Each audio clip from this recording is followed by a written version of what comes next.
तो ऐसा AC circuit जिससे केवल एक कॉइल जुड़ता है उसे एल सर्किट कहते हैं। तो चलिए सबसे पहले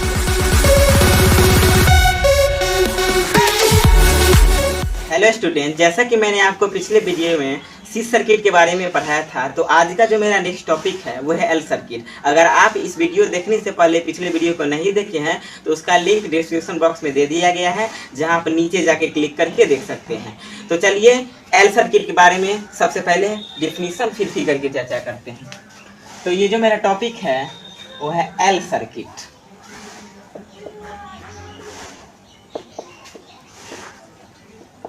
एल सर्किट की सबसे पहले डिफिनीशन की चर्चा करें तो ऐसा एसी सर्किट जिससे केवल एक कॉइल जुड़ता है उसे एल सर्किट कहते हैं।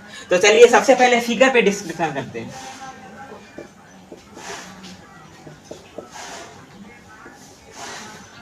ये मैंने कोई सपोज परिपथ बनाया जिससे कॉइल को जोड़ दिया, इससे अल्टरनेटिव करंट जोड़ा जिसका चेन इस तरह दर्शाया जाता है, half cycle positive half cycle negative,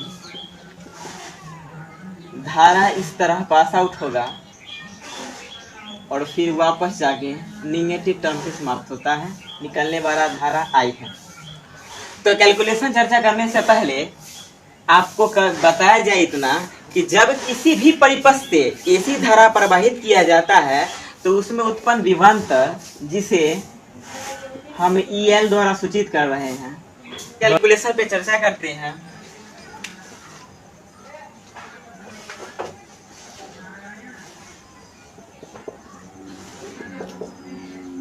तो इसका जो कैलकुलेशन है, चूंकि परिपथ में एसी धारा प्रवाहित हो रहा है तो T समय में एसी धारा प्रवाहित होने के कारण परिपथ में उत्पन्न विद्युत वाहक बल जिसे EL द्वारा सूचित किया जाता है, उत्पन्न विद्युत वाहक बल, अगर इसे एसी इक्वेशन के टर्म में लिखे, क्योंकि हमारा एसी इक्वेशन था I = I0 sin omega t, अगर हम एसी इक्वेशन को विभवांतर के टर्म में लिखे तो ये हो जाएगा E = E0 sin omega T. And चूंकि हम जानते हैं कि परिपथ में एसी धारा प्रवाहित हो रहा है तो फैराडे के द्वितीय लॉ से अगर हम प्राप्त करें तो किसी भी परिपथ में प्रवाहित धारा के कारण फ्लक्स में होने वाले परिवर्तन dt के साथ फ्लक्स में होने वाले परिवर्तन विद्युत वाहक बल के इक्वल होता है। तो विद्युत वाहक बल हम फैराडे के द्वितीय लॉ से यहां लिख सकते हैं, फैराडे के सेकंड लॉ से हम लिख सकते हैं E के जगह पे d∅dt E0 sin omega T. Self induction होने के कारण, क्योंकि हम लोग जानते हैं कि फाई इक्वल होता है Li के, सेल्फ इंडक्शन होने के कारण, तो हम यहाँ फाई के जगह लिख सकते हैं Li/dt = E0 sin omega T. चूंकि I के D के रिस्पेक्ट में धारा का होता है डिफरेंशिएट, तो L बाहर हो जाएगा, di/dt = E0 sin omega T. चूंकि नीचे कुछ नहीं है तो कुछ एक छिपा रहता है। अगर हम इसे बाय क्रॉस करें तो अगला जो कैलकुलेशन हो जाएगा L × di = E0 sin omega T × dt। चूंकि अल्पतम धारा हमें प्राप्त हुआ है तो ज्यादा से ज्यादा हमें धारा प्राप्त होने के लिए हम यहाँ लिख सकते हैं इंटीग्रेटिंग ऑन बोथ साइड। तो हम यहां से लिख सकते हैं, इंटीग्रेशन का चिन्ह देंगे L × d, इंटीग्रेट का चिन्ह दें तो यहां से हो जाएगा E0 sin omega T × dt। यहाँ से L बाहर हो जाएगा, di =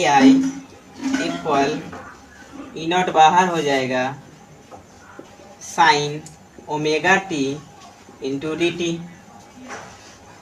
एल डी आई का इंटीग्रेट आई होता है, क्योंकि आप लोग इन समाकलन पढ़ चुके हैं, इसलिए ई नॉट साइन का इंटीग्रेट माइनस कॉस होता है, कॉस ओमेगा टी, और एंगल में जितना रहता है उतना से डिवाइड किया जाता है। L into I equal to E naught, अगर ओमेगा को हम बाहर करें, omega into minus cos omega T. Omega को अगर इधर बाय क्रॉस करें हम, तो omega L into I equal to E naught minus cos omega T हमें प्राप्त होगा। नेक्स्ट, चूंकि इस परिपथ से कॉइल जुड़ रहा है, जब जैसा कि आपको हमने पहले वीडियो में बताया था कि एल सर्किट को एक्सएल द्वारा इंडिकेट किया जाता है, इनके प्रतिरोध को एक्सएल को हम बोल सकते हैं प्रेरणिक प्रतिघात। तो इस ओमेगा एल को हम एक्सएल सपोज कर सकते हैं। इसके अगला कैलकुलेशन हो जाएगा I equal to E not into minus cos omega t. इस एक्सेल को अगर नीचे हम पक्षांतर करें तो I equal to E not upon XL into minus cos omega t में प्राप्त होगा। आई इक्वल टू, चूँकि हम लोग ओम्स लॉ से जानते हैं कि V अपॉन आर आई होता है, अगर इसमें नॉट लगा हो तो यहाँ नॉट का काम करेगा, तो हम इसे लिख सकते हैं E not upon XL equal to I not. तो यहाँ से हम इसे आई नॉट सपोज कर सकते हैं into minus cos omega T. Next हो जाएगा I equal to I not, चूँकि हम लोग त्रिकोणमितीय फलन में पढ़ चुके हैं कि कॉस थीटा को लिख सकते हैं sine 90 degree minus theta equal to cos theta. इसका अगला कैलकुलेशन हो जाएगा I equal to I not cross minus को अगर हम बाहर करें, चूँकि त्रिकोणमितीय फलन से हम कॉस ओमेगा टी, क्योंकि ओमेगा टी यहाँ थीटा का काम कर रहा है, तो इसे हम लिख सकते हैं sine omega T sine pi by 2 minus omega T equal to cos omega T. चूँकि एंगल का काम ओमेगा टी कर रहा है, तो यहाँ हम लिख सकते हैं sine pi by 2 minus omega t. अगर माइनस हम अंदर पक्षांतर करें तो I equal to I not sine negative, अगर अंदर ट्रांसफर होगा तो पॉजिटिव निगेटिव हो जाएगा, निगेटिव पॉजिटिव हो जाएगा, तो minus pi by 2 plus omega T हो जाएगा। ये एल सर्किट का हमें कैलकुलेशन प्राप्त हो गया, क्योंकि अगर माइनस को उधर पक्षांतर करें, अगर प्लस को पहले लिखे तो omega T minus pi by. तो इसके आगे सबसे पहला जो किसी भी सर्किट में पढ़ना पड़ता है फेज डिफरेंस, फेज डायग्राम और फेजर डायग्राम। तो फेज डिफरेंस की चर्चा करते हैं। फेज डिफरेंस, फेज डिफरेंस कहीं देता है कालांतर। चूंकि एल सर्किट का जो कैलकुलेशन प्राप्त हुआ था वो था I equal to I not sine omega T minus pi by 2। ये धारा के बीच बनने वाला कलर था, और इनके बीच उत्पन्न होने वाला विभवांतर था equal to E naught sine omega T.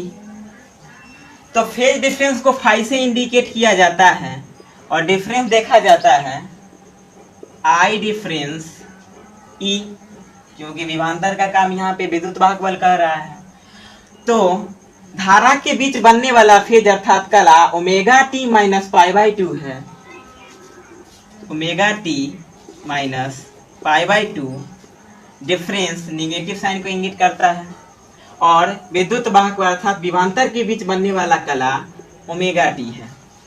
इसका नेक्स्ट कैलकुलेशन हो जाएगा omega T minus pi by two minus omega T. चूंकि पॉजिटिव निगेटिव एक दूसरे से कैंसल आउट हो जाएंगे, तो आगे जो कालांतर प्राप्त होगा minus pi by two. Phase difference का माइनस पाई बाई टू ये फेज डायग्राम में प्रूफ करता है कि वाई एक्सिस पर मैंने विद्युत वाहक बल को लिया और एक्स एक्सिस पर धारा को लिया। इनके बीच बनने वाला नॉर्मल प्रतिरोध जिसे ओमिक प्रतिरोध आर होता है, इनके बीच बनने वाला प्रतिरोध एक्सएल होता है। इनके बीच जो कला में अंतर है अर्थात पाई बाई टू का अंतर है, चूंकि माइनस पाई बाई टू यह दर्शाता है कि धारा जो है वह विभवांतर से पाई बाई टू पश्चगामी है, और या फिर विद्युत वाहक बल अर्थात जो विभवांतर है वो धारा से पाई बाई टू अग्रगामी है। तो लिख सकते हैं कि धारा आई पाई बाई टू विभवांतर ई से पश्चगामी है, पश्चगामी है, जिसका मानचित्र चित्रण हम फेजर डायग्राम में करेंगे। तो तीसरा जो हमारा है, जो सबसे मोस्ट इम्पोर्टेंट, यह है फेजर डायग्राम।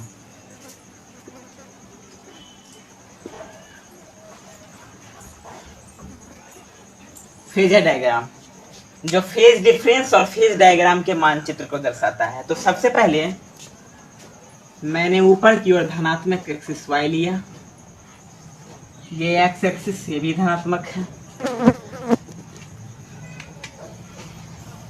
मैंने ओरिजिन से कोई सपोज किया, जो ये मेरा कलांतर है, चूंकि ये इन दोनों को इंडिकेट करवाना है, तो मैंने इस एक्सिस पर विद्युत वाहक बल को लिया और इनके बीच बनने वाला कला अर्थात कोण ओमेगा टी है। और फेज डायग्राम से हमें पता है कि धारा आई जो है वो पाई बाई टू विभवांतर से पश्चगामी है, क्योंकि धारा का मान यहाँ निगेटिव आया है, तो पश्चगामी है। तो इस कंडीशन में मैंने इस एक्सिस पे धारा को लिया आई को, और इनके बीच जो बनने वाला कोण है अर्थात कला है, वास्तव में कला omega T minus pi by two है, लेकिन इनके बीच जो बनेगा भी कला वो 90 डिग्री है, जिसे हम पाई बाई टू लिख सकते हैं। अगर इस एक्सिस से लिए अगर विभवांतर और धारा के बीच बनने वाला कला 90 डिग्री है, तो इन दोनों के बीच बनने वाला कला pi by two minus omega T होगा। चूंकि कैलकुलेशन हमारा ऋणात्मक में आया था, इसलिए omega T minus pi by two हुआ। अगर ऋणात्मक में नहीं आता तो पाई बाई टू